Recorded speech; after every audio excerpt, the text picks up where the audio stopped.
Hi, so I have a lot to say in this video, so it might end up taking a while, but I want to start off with reading you a description of the grandma at the restaurant because since you enjoyed that, I want you to read this description I wrote about it. So, it's not like at the end it just gets really lazy and not very put together because I was doing this at like midnight because I was just doing other things.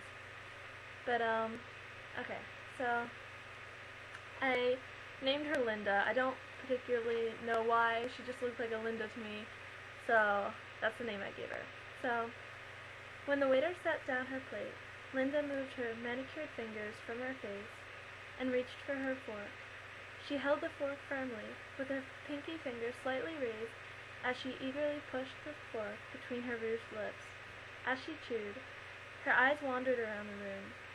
A waitress carrying platters of food attracted her attention, and her gaze followed her movements obediently. A gleam of subtle curiosity permeated the dark surface of her pupils as she watched the waitress serve the food.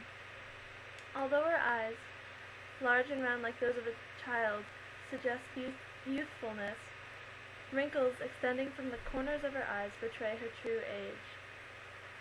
A low voice, coming from her elderly companion, forced her to peel her gaze away from the waitress. As she listened to him, she tapped the back of her right foot lightly against the chair and continued picking at her food. When it was her turn to talk, she spoke in a low, raspy voice. Her gaze flitted from place to place, and she gesticulated with her fork as she spoke, waving the fork as if conducting an orchestra. With her elbows resting on the table, the sleeves of her zebra-striped long-sleeved shirt exposed the thin golden bracelet hanging from her dainty wrist. So, yeah, that was only a description. All I had to do was a description.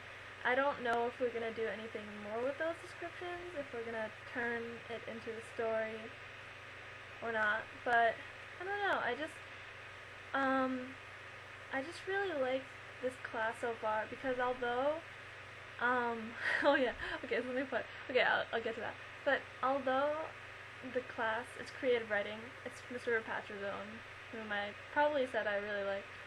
And although it's full of freshmen, I like the assignments that I get. I feel like I can just kind of be creative and kind of just use that time to actually manipulate language and create stories and just like create something, kind of like what you're doing with your Japanese.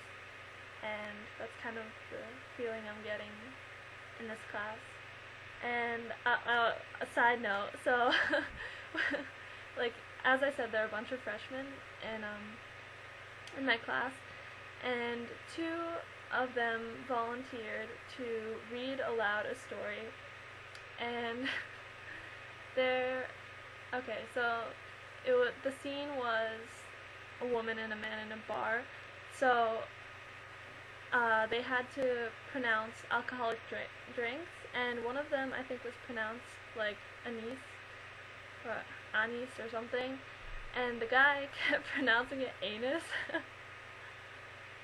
So it was like, and I don't know, just like it was just perfect because it's like he took a drink from his anus, and like